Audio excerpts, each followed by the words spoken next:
Hello and welcome to Theme Park Information. In today's show we've got a kind of review slash tips and tricks video, like overview, kind of what worked, what didn't, how to, all thrown into one about doing major US road trips. Now, as it happens, for the last couple of years I've actually done major trips across the US for pretty much for theme parks mainly, but we've done other stuff as well. So we're just going to, go through the most recent one I've done. So pretty much in the summer of 2019, we flew into Chicago. We then went to Six Flags Great America, and from there we actually drove up to Michigan Adventure for half a day, over towards Cedar Point for a couple of days. So obviously that's already quite a bit of a drive, but we'll keep going. We then from there went to Pittsburgh to get to Kennywood. And then from Pittsburgh we drove over to Philadelphia, which was a bit of a base. We did actually stop off on a couple of parks on the way, most notably Knoebel and Dorney Park. With using Philadelphia as a base, we used that to go to New York. We also had a day in the city, as well as Six Flags New England and Great Adventure, as well as Hershey Park. From there we then went downwards, going to Richmond in Virginia, where we went to Kings Dominion and Busch Gardens Williamsburg.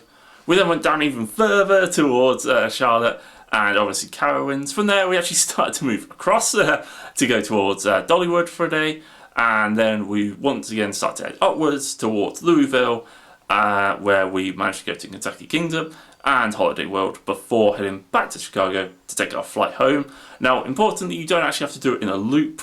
We always have done, because it's quite nice to take off and land in the same place, and also with the car hire we usually get, it means you actually have to pay usually a lot more if you leave it somewhere else. But if you're willing to, or if your plan includes going, let's say, in a straight line and crisscrossing the country or something like that, and you can't possibly get back, then you feel free to use that as an option. Now, as things I'd recommend doing for one of these trips, I would absolutely suggest having rest days. Just sewn in, just days where you're just going to take it easy, not do much. They work brilliantly. I can't tell you how much they helped during this trip. And if you want to know the effect of not having rest days, just have a look at Theme Park Worldwide's massive, amazing US trip, which worked out pretty well for them on the most part, but they definitely needed to have those in. You're also there, looking at it, you 100% want to make sure if you can, pick parks so you can effectively drive to them fairly easily. They work out as a fairly logical way of going about it. So I tended to always try and keep it down to like a 4-hour drive if I could between parks. Obviously, most of them were a lot less. Some of them were thankfully like half an hour or an hour away, which is why you can either do it as a couple of ideas. You can either effectively have a base and then go to parks as kind of like a bit of like and go out, or you can kind of have a very linear approach where you kind of go to a park each day and then drive through. Both of them are fine. Just make sure you have a couple of rest days, and also maybe if you're going to have a really long day, have it as a driving day. Nothing wrong with that. Also, you have to be fairly fluid, because plans will have to change most of the time. The weather in the US where we were there was mostly quite nice, but we did incur some horrendous thunderstorms and stuff like that. Just happens. So it's one of the reasons when I was there, we full on prioritised major roller coasters and stuff like that. We didn't touch any boomerangs or wild ice coasters at all throughout the entire trip, because frankly you're going there to ride some of the best roller coasters in the world, not these. Yes, I do appreciate some people really want the credits, but it's entirely up to you. You don't have to. It's just my personal take on it. Now, we did about 3,700 or so miles, so you also want to make sure you have plenty of music, plenty of podcasts, whatever to keep you entertained for the drives.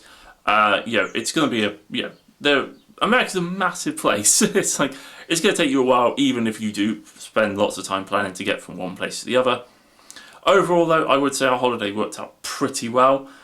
You'll be amazed the amount of attention to detail and help that pre-planning does. Because we were originally meant to land in Philadelphia and go from there, but on researching and stuff like that before booking anything, another key thing is having everything in place and then playing about with it and seeing where you could possibly go.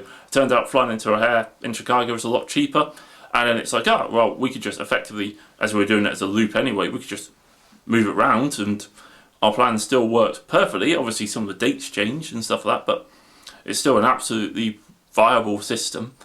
So yeah, I'd say lots of research, lots of pre-planning, book or plan to have days off, book for weather, and prioritise what you want to do, and feel free to change it because you possibly will need to. Unfortunately, no trip is going to be perfect. I'll put it this way, when me and my friends went to like California and stuff like that, we had it where, you know, we had rides closed, we had it where we had to change plans here and there. It does happen. Thankfully, not to the extent, I haven't missed that many major roller coasters, but there are always things you want to do and you're unable to do them.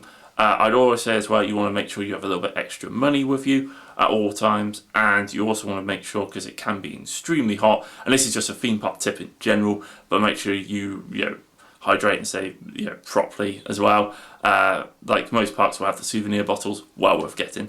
In fairness as well, the Six Flags Diamond Pass came with it, which was absolutely fantastic.